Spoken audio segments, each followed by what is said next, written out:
Welcome to our executive interview series at the UiPath on Tour Public Sector Summit produced by FedScoop. I'm Wyatt Cash, and we're here with Jeff Barenz, Director for Baker Tilly. Jeff, thank you very much for joining us. Thanks for having me.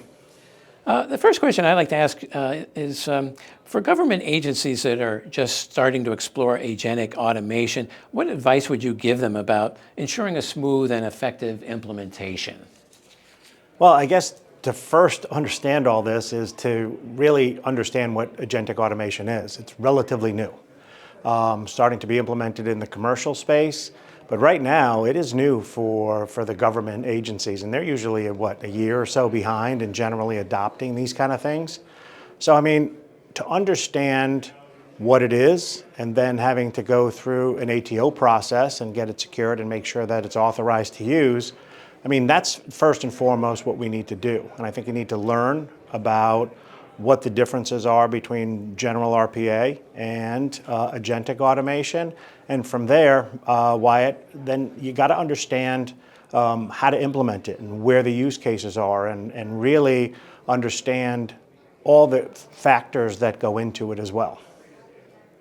And then what would you say are the key differences between traditional RPA and agentic automation? And how do you see them working together within a modern enterprise environment? Yeah, so I mean, if you look at traditional RPA, I mean, that is your hands, your eyes. It's almost manual labor, if you will, right?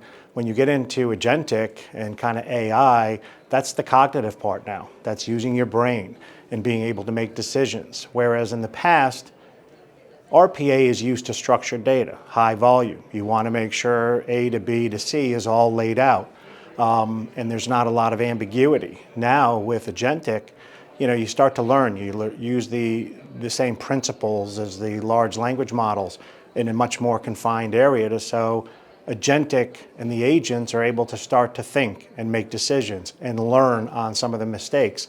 So that, long term, what does that do? It opens up a whole host of possibilities in terms of use cases for the government. I think I saw a stat that said, 35% of any government employee is dealing with paperwork, and that's stuff that could go to the wayside. But really, it opens up much more in-depth workflows.